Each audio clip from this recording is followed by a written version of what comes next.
right.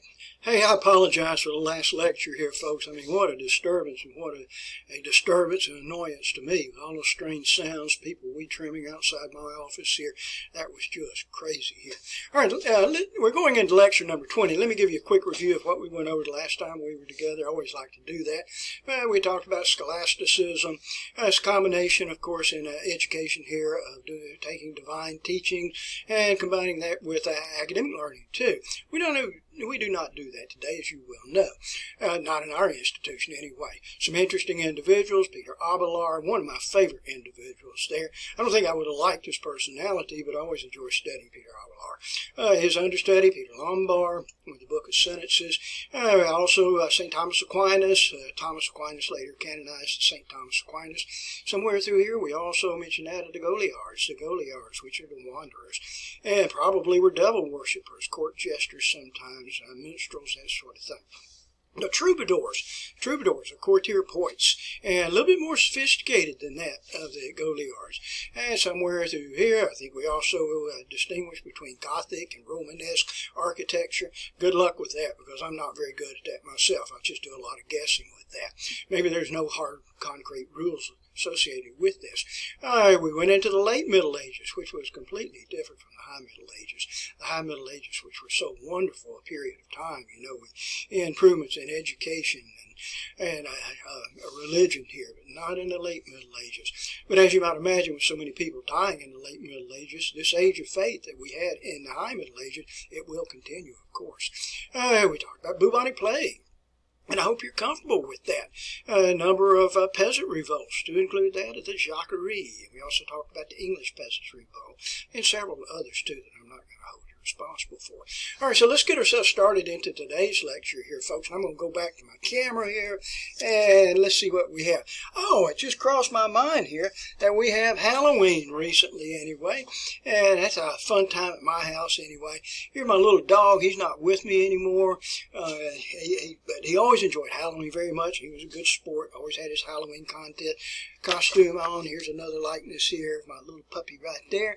And anyway, so that's about it for that period of time. And where we got interrupted the other day, I mentioned to you about the period of time in which the Catholic Church was not doing very well. Holy moly, I got that sound starting again here, folks. And the Catholic Church moved from the Vatican, moved from Rome, and went to an area in the southern parts of France today, which is called Avignon.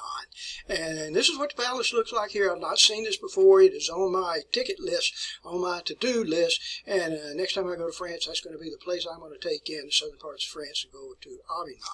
But the problem with all of this is that the bishops and the Pope that were present at Avignon were not viewed favorably. They lived lives of extravagance here. They ate the finest of meals, the finest of European wines and champagnes here. They dressed better than the lords, and ate such things as grouse and swan, and peasants and peacocks. And it was just not viewed as being a very, very stable papacy with that. One of the worst popes that came out of that period of time was one by the name of Clement VI. There's a lot of Clements, but Clement VI. And Clement VI was one of the worst, who would accept money for the forgiveness of sins. And in fact, at one point he even boasted, he said, I would even appoint a jackass as a bishop if there was enough money involved in it. He was always engaging in sexual sinning. And when people would question him, he was, why is the Pope doing this? I thought you were supposed to be living a life of celibacy. Why are you engaging in open sinfulness, with open sex? And his response was, I fornicate based upon doctor's orders. Well, I've heard a lot of excuses in my life here, folks, but fornicating based upon doctor's order just doesn't impress me very much. Okay, so anyway, by the time we move into the period of the papacy of Pope Gregory the 11th, in the year 1377, finally, they made a decision. We're going to go back to Rome. Let's move the papacy back to Rome. And sure enough, they did. And unfortunately for Pope Gregory the 11th, he died in that year of 1377. Okay, so the College of Cardinals assembled. Now remember, they're in Rome, and the College of Cardinals is mostly French. And anyway, there were a lot of Romans that were putting the pressure on the College of Cardinals, the French College of Cardinals, to select a Roman pope, and they did so, and they chose one by the name of Urban VI. But Urban VI was a very disagreeable type, and he could not get along with the French cardinals that were there, and finally what took place is that the French cardinals just had enough of this individual, and they reneged on the vote, and they just threw out the results of the vote and said, you're no longer the pope. And they chose another pope, and they chose a French pope, and that person's name was Pope Clement VII. But the problem that happened here is that Pope Urban VI refused to give up his position. So Pope Urban VI remained in Rome, and Clement VII here returned to Avignon. So unless you've gotten really lost right here, folks, how many popes do we have? And the answer to that, we have two popes. We have two popes. And each of these popes developed their own College of Cardinals. And that's the way it's going to be for a number of years. We have two papacies. So which side is supported here? Well, you'll find for the one that is up in where Rome is, that most of that's Pope Urban here. Most of the Roman Empire and most of the rest of the world that is Catholic will support him and recognize him as a legitimate pope. For the French, for Scotland, they recognize, in Spain, they recognize Clement as the legitimate pope. So it was a crazy, crazy situation, and all the followers of Urban and Clement would remain in either Rome or in Avignon. Now, I need you to recognize this, what we refer to this period of time as, is called the Great Schism. Some people pronounce that as Schism, but I want you to recognize it, the Great Schism. You can do the years on this, folks, and you can calculate how long that was. It's almost 40 years. All right, so when I ask you in the future, the splitting of the Catholic Church, what is it referred to as? It is a Great Schism, or the Great Schism. Well, all right, so we have Avignon and we have Rome. Well, finally, by 1409, we had a council of prelates. Now, these prelates, these are church officials. They're all bishops or they're all cardinals. And finally, they got level heads together and they decided we're going to meet at a neutral place. And this, of course, is in the northern parts of the Italian peninsula, a place called Pisa. And we're going to decide once and for all who is the legitimate pope, and not as the others refer to the other pope as the Antichrist or the devil worshippers here. And so the council at Pisa got together with these prelates, represented from both sides, and what they ended up doing is they chose another individual. I didn't write his name out for you. And they chose another pope here who was John the 22nd, I believe it was. Maybe it was John the 23rd. Well, the problem is that those followers, where am I here? Those followers that were for Urban, it was not be Urban, but those followers, descendants of him, they chose to go back to Rome. And those with Clement, they chose to stay in Avignon. And now we have a third pope, who is John the 22nd here. So that gives us three popes. So the situation is even worse than it actually was before. And then finally, in the year 1417, another council, the Council of Constance, and I'll talk about that again later in the class period. It's going to last for 4 years, the Council of Constance. And they got together and finally decided on one pope, and it put an end to this great schism. And that pope that they chose was Martin V. All right, so that is referred to as a great schism. It was also during this period of time that the College of Cardinals got together, convened, and what they were going to do was trying to establish a conciliar government.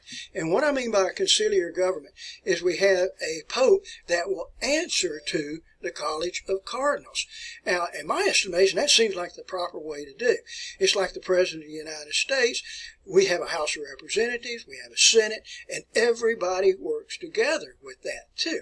It's a system of checks and balances, but that didn't work out. And it did not work out for the Catholic Church. So the idea of the conciliar government failed with that. And today what we have the Pope that's serving as an absolute ruler. The Pope answers only to God. He does not answer to the College of Cardinals. So anyway, I don't know. You draw your own opinion on that. Okay, so during this period of time, we had some people that turned to alternative pathways for religion. Alternate means piety, if you will. Some people would engage in repeated acts of religious external devotion. And what I mean by that, repeated acts of religious external devotion, trying to calculate how many drops of blood that Christ shed on the cross while he was suffering and dying. And once you calculate how many drops of blood that Christ shed, whatever it might be, 5,672, then you will repeat, Our Father in heaven, our Father in heaven, our Father in heaven, our Father in heaven. Kind of crazy with that. You just don't know about people and their religion here. Traveling on pilgrimages. This was another way to express your religion here. Going to Canterbury Cathedral and to view the shrine of Thomas of Becket. And the other one, which is one of my favorites here, and I'm not going to demonstrate this for you, and I don't think I put this in into your videos, for this week anyway. But if you want to do so, go on YouTube and just type in flagellation. Now, if you don't know what flagellation means a flagellum is a whip. So if you're flagellate, you whip. And what happens with these individuals is they literally take chains or knotted thongs and knotted rope, and you literally beat yourself with it. Swing it around the head, swing it around your back. And if that's not good enough, you turn on your neighbor and you whip your neighbor. You try to beat the sin out of them. You beat the Black Death out of an individual. And if you don't think that takes place today, you go on YouTube and you look at that here. And I'm pretty sure I did not put it on as one of your visuals. I might get in trouble for that or something. Okay, anyway, here we go. And let's see some other individuals that we have. Some people turn to inward paths of religious external devotion here.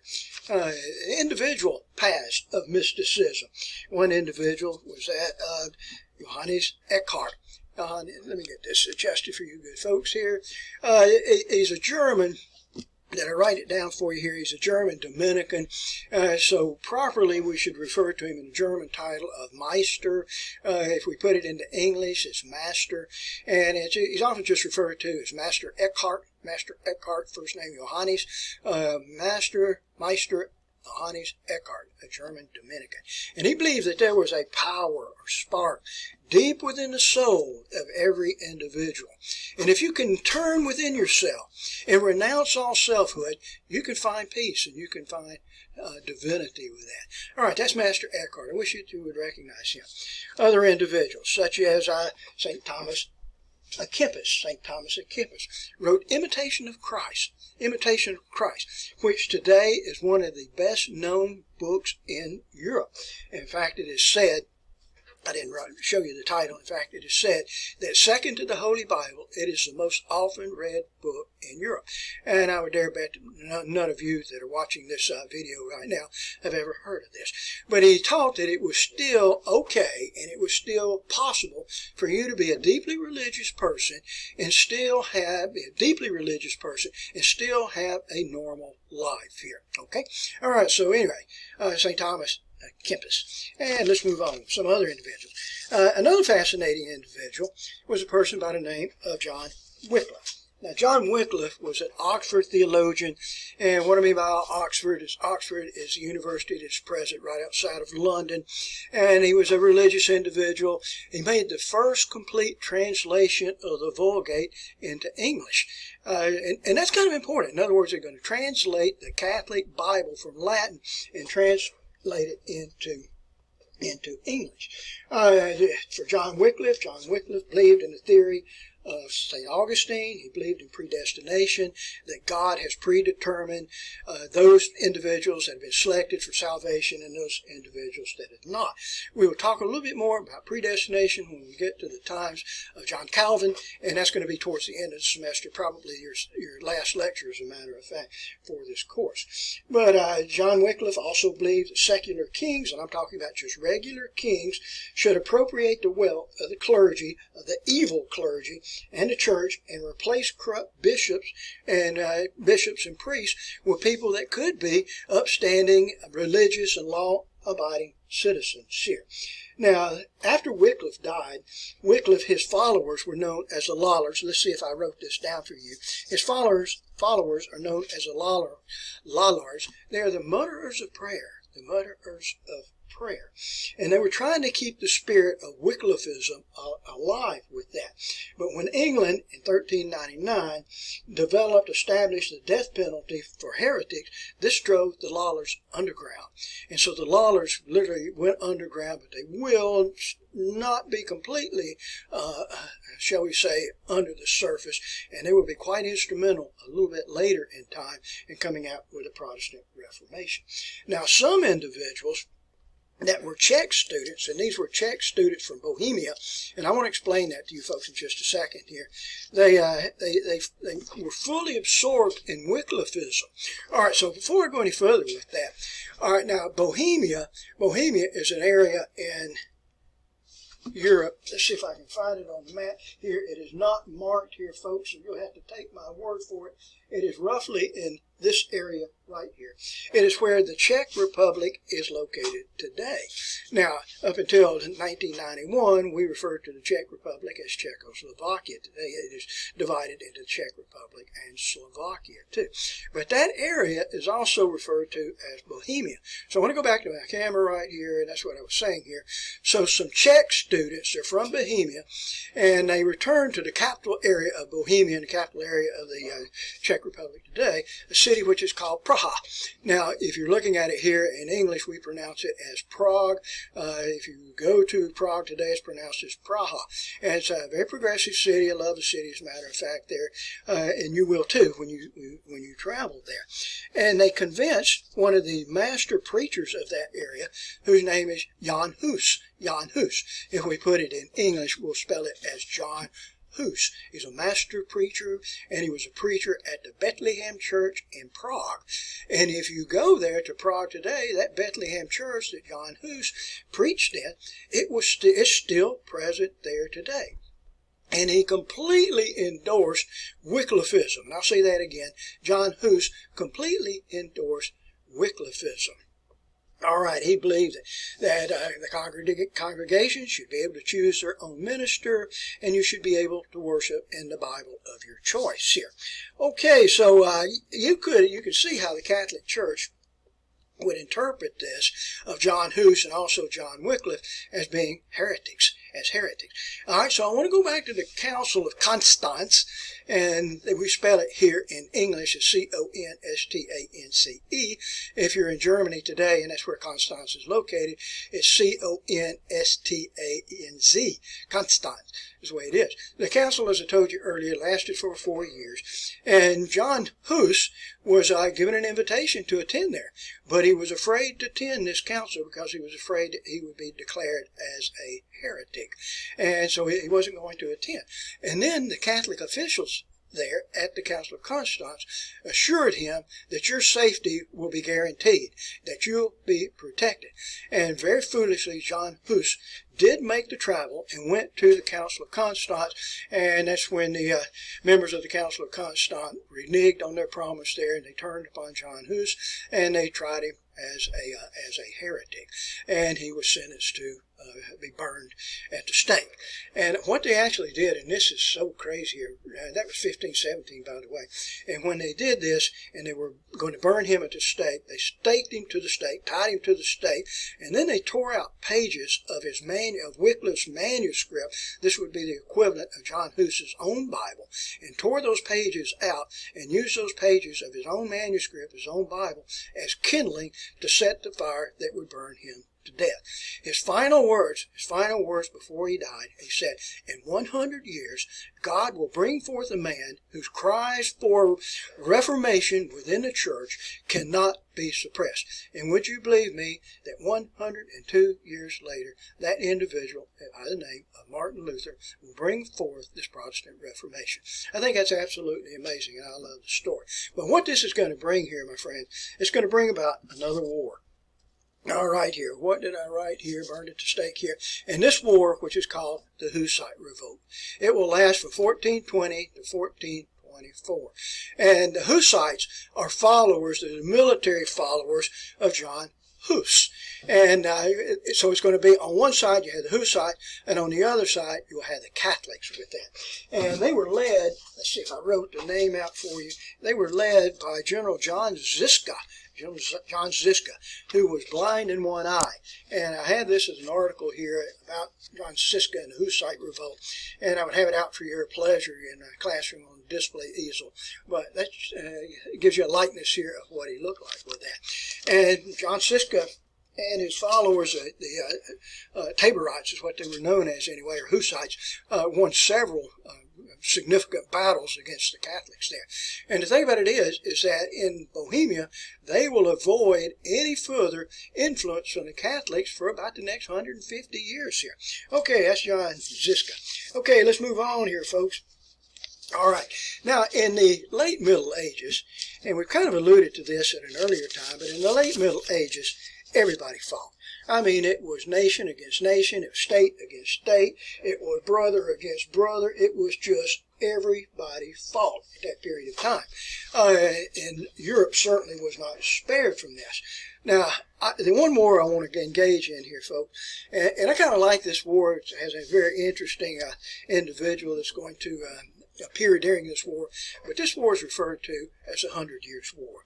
And I think I wrote the dates out for you right here. It's 1337 to 1453, so obviously it is more than 100 years. It's actually 116 years. And the war was against France and England. Now, please do not lose sight that England controls large tracts of French soil. Now, there's a number of reasons that this war took place, and many of them are kind of complex with that. Some people will tell you that it has to do with wool, but I really think more than anything else, it just has to do with the presence of English control on French soil. It also has something to do with the English king who was Edward III at that time, and he felt like he was the person that was entitled to the kingship of France. The former French king had been that of Philip the Fair, Philip the Fair, and when Philip IV died, he had no heirs to the throne. And so the English king, Edward III, actually felt like that he was the legitimate king. So that had more to do with it than anything else with that.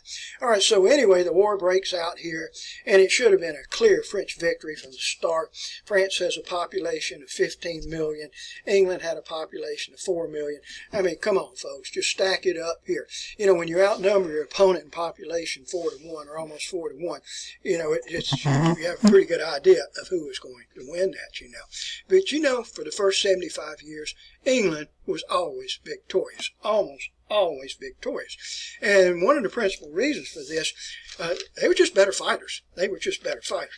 And what they made use of, let's see if I can get some contrast here, and what they made use of, a marvelous weapon, which was called the English longbow.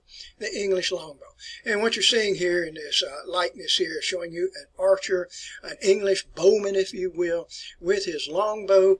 This longbow is 6.5 feet in length. It has a pull on it of about 60 to 100 pounds. A good archer can fire 6 arrows a minute. It has a range of about 250 yards here, and fully capable of penetrating light French armor. And it would just make virtually cavalry attacks by the French just almost impossible with that. All right, so anyway, and here I gave you some of the characteristics that I've just mentioned to you a few seconds ago if you want to jot some of those down. Okay, while you're getting ready to doing that quite hastily, I'd like to share with you some of the other type weapons that were used during this 100 Years' War, and I've just cut these out from various sources here. The Anglo-Saxon broadaxe, that'll give you a splitting headache, no pun intended with that, but that was a type of weapon that was used. Here's another weapon that was used in that period of time, a Bohemian flail, that'll give you a sure headache. Armor that they wore during this period of time was armor such as this. This is called chainmail, is what it is, and a longbow, English longbow, will cause harm to that too, by the way, and can penetrate it. You also had the wearing of armor which would be for your horses, armor for your personal armor too.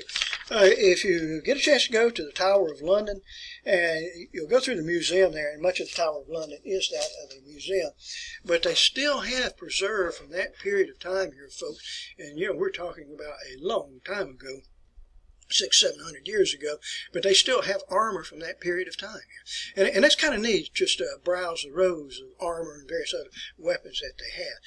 Okay, so there were several great battles that took place.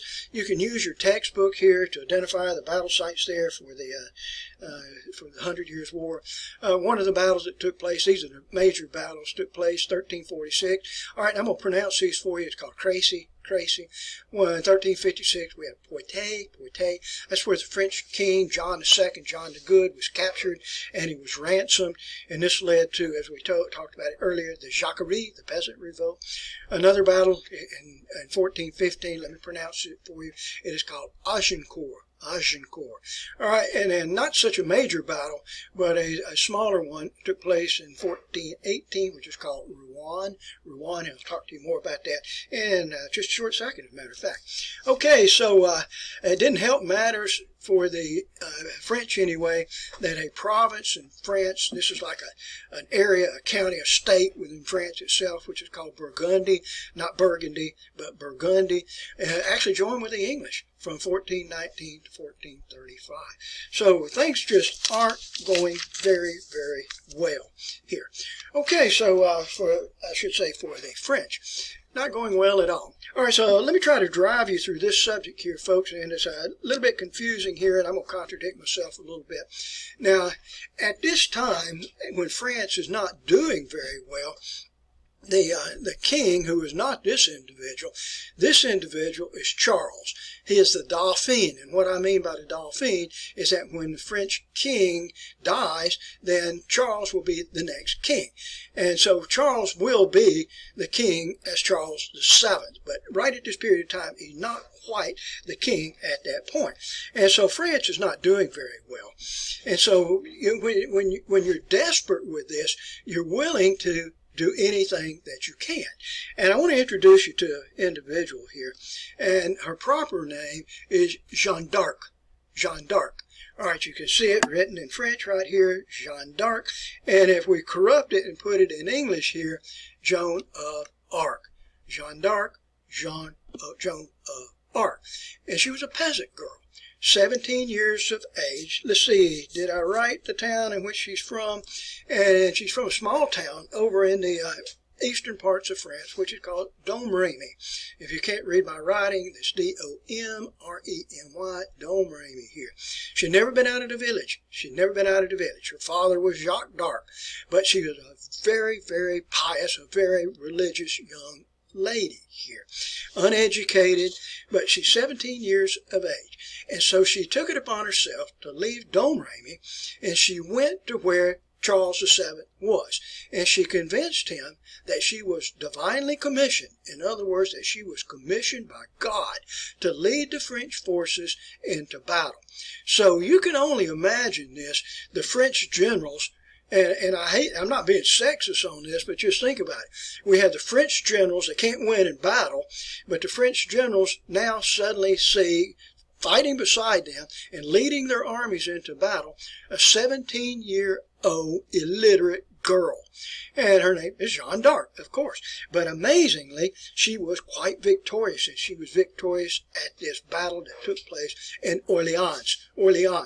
New Orleans, Orleans, and she became recognized as the Maid of Orleans. And I can't remember if this is on your video or not here, but she was wounded in battle during that battle of Orleans, and she was actually going up the ladder, scaling ladders, trying to get inside this English fort, and an English longbow, no, it was not a longbow, it was a crossbow bolt, actually struck her in the neck. Now for Joan had her own armor. It was shiny white armor. It just almost appeared to be white. She had her own armor, she had her own horse, it was a white charger. She had her own pennant, and this is the best I can do for you good folks here. That's what it looked like. It had a fleur-de-lis in one corner here, had a likeness of Jesus in another corner, and had a Jesus Maria, Jesus Mary, which was on the other side here. And when the crossbow bolt struck her. It struck her in the area which would be right here. It was like a chink in the armor, and it penetrated her skin. It went into the skin, into the neck region there, 6 inches. And for Joan, she physically removed the arrow herself. And she was crying, as you imagine a 17-year-old girl would do. And anyway, so she won a couple of other small engagements there. But she was captured by the Burgundians. That's her own French forces there. She was captured by the Burgundian. I shouldn't say her own French forces. Burgundians had allied with English. And this was done so on the 23rd of May in 1430. All right, now she was placed on trial. And at that time, for Joan was wearing the clothes of a man. She had her hair cut short, about the length of my hair too, and of course this just didn't fit into the pattern there. It made her look like she was a product of the devil, as if she was practicing heresy. And anyway, she was placed on trial. She was tried as a witch, and from there she was turned over to the English. And the English had her in custody at Rouen. Let me share some likenesses here. I've got a couple of articles here. If you were in class, you would be able to read these articles. It kind of shows you the likeness there of Joan of Arc here. And let's see here. Here's another article that deals with this. And let me get this under here. The Miracle of the Maid of Orleans. Joan of Arc of Orleans. All right. And I want to share some photographs with you here. Okay.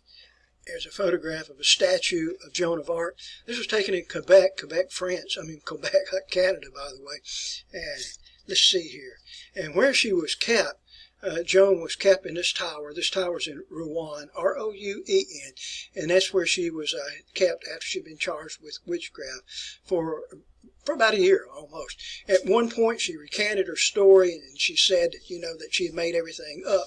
And then they were about ready to pardon her, and then she changed her story again, and she said, no, I really speak with God, and God speaks with me, and I speak with St. Catherine and St. Michael, and so forth. And finally, she was taken out to the market square at Rouen, and she was burned to the stake at this location, right in that area there too. And you visit there today if you wish to do so. Let's see here. In fact, that's a marker there, and it tells you that this is the location where Joan of Arc was burned at the stake and died on May the 20th in the year 1431. And it's kind of interesting. Joan of Arc was later canonized. I don't know if I mentioned that to you here, and I did not. She was canonized, and she is now recognized as St. Joan of Arc. Okay, so let's move on a little bit here. So finally, the war comes to a close, and the war will end with a French victory. Okay, now England experienced much instability during the 100 Years' War, the 116 years. Much of this was due to the English king, his incompetency here. His title was Henry VI. Now, Henry VI was part of the House of Lancaster, so the war comes to a close, and unfortunately, another war is going to take place. Now, this war will take place in England itself, and it's an aristocratic war.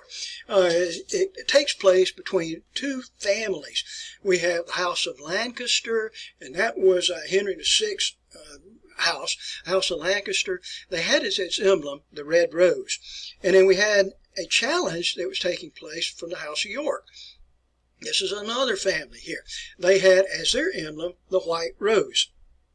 By now, you've probably put together the title of this war. And this war, which is called the War of the Roses. War of the Roses is going to last from 1455 to 1485. 1455, 1485. And anyway, for the House of York, they will be more successful than the other side anyway. And finally, Edward, Duke of York, will be victorious, and he becomes Edward IV. But he died in the year 1483. And when he died, it now went to his relative here, Richard III. Richard III who was in the House of York. Well, he was challenged, and he was challenged by yet again another family. This is a Tudor family, and most of you that have read any of Shakespeare's writings, you're probably familiar with the trials and tribulations and victories of Henry Tudor. And it's not this Henry Tudor, by the way. As the war raged on, finally in the Battle of Bosworth Field, that took place in 1485, Henry Tudor was victorious over the House of York and Richard III.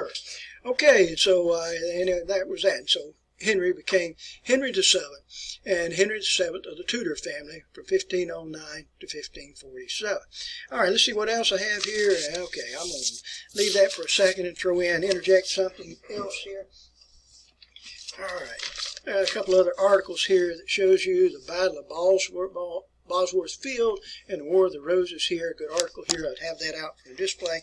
And would you believe that a few years ago, there was some excavation taking place near Bosworth Field, and the people that were excavating out for a parking lot came across a skeleton. And when they did so, there was excitement and belief that it might be actually Richard III that was killed in battle. And so they exhumed the remains here and did DNA testing on it, and they concluded that, yes, indeed, that was Richard III here. Richard III had scoliosis, and of course, with vertebrae, you can arrange the vertebrae any way you wish to do so, but the people that did this actually put in the little curvature of the vertebrae. Okay, let's move on for a few more minutes here, folks.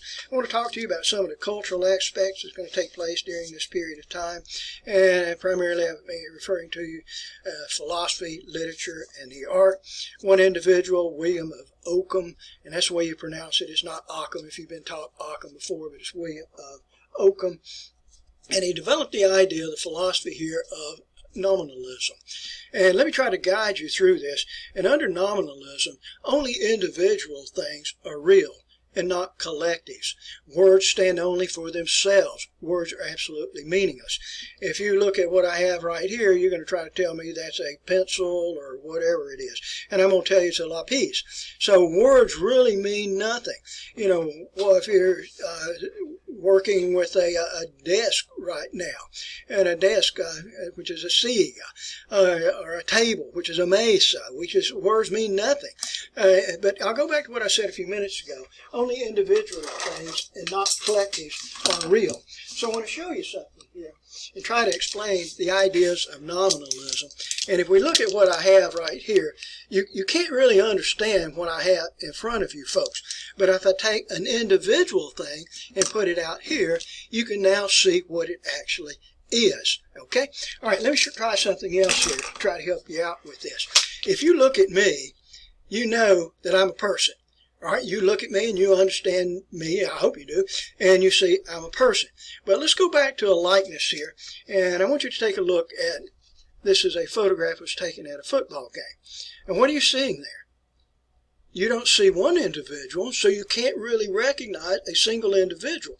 What you see are many, many people, and you can't really understand that. And what I'm saying here about William of Ockham is that only individual things are real and not that of collectives here. Okay, enough on that philosophy. All right, and we move right along here with empiricism. Knowledge is gained through observation and experimentation. I firmly believe that personally here, folks. And we'll move on. Naturalism will come out during this period of time. Paint things, describe things the way they actually are. You know, don't embellish upon it. When you're painting something, paint it the way that it is exactly. That's called naturalism. And another thing we're going to see to come out of this period of time is vernacular tongue. And what I mean by vernacular tongue, in the native language. If we're going to write something, don't write it in Latin. Write it in English or write it in French. Okay, and some of the writers of this period of time here. One of my favorites, I love this individual. If you take Miss Barber's world literature class, you'll study about Boccaccio. Giovanni Boccaccio, and he wrote Decameron. Decameron, it's a fascinating story here during the plague itself, during bubonic plague. It's a story, 100 stories, if you will, about 7 women and 3 men that are trying to escape the ravages of the plague. And then one of my favorites, Geoffrey Chaucer. Most of you probably are familiar with him with the Canterbury Tales here. One that April with a sooty, the truth of March is pierced to the rooty, and bothered every vein and sweet liqueur, of which virtue engendered is the fury. Been 50 years since I memorized that here, folks. All right, I was afraid I would flub it up here. And we had the Miller's Tale, and the Wife of Boss Tale, and the Pardoner's Tale, and the Franklin's Tale, and so forth here. All right, let's see where we're going here, folks. And I want to finish this section before we close today here. Painting. And painting would be in the work of frescoes. Frescoes is watercolors that are painted on wet plaster here. One of the best known painters at that time was Giotto. We also had Jan van Eyck. Eddie Brown will educate you further on this. Roger van der Weyden, Hans Memling, also coming out in this period of time. We had gunpowder. We had cannons, which we'll address the next time we get together. Muskets will come out. That will even things out. They even had those during the 100 Years' War. The magnetic compass, shipbuilding improved, map making, cartography. Clocks will be developed. Movable type. And this means that we can now print books on paper here. So anyway, some great advancements will take place during that period of time. Okay, folks, that's all for today. Anyway, we are kind of moving very, very rapidly here. We only have 6 lectures remaining in the course, and if you have the Monday, Wednesday class, you probably have only about 4 or 5 lectures remaining here. All right, thank you very much for your attention.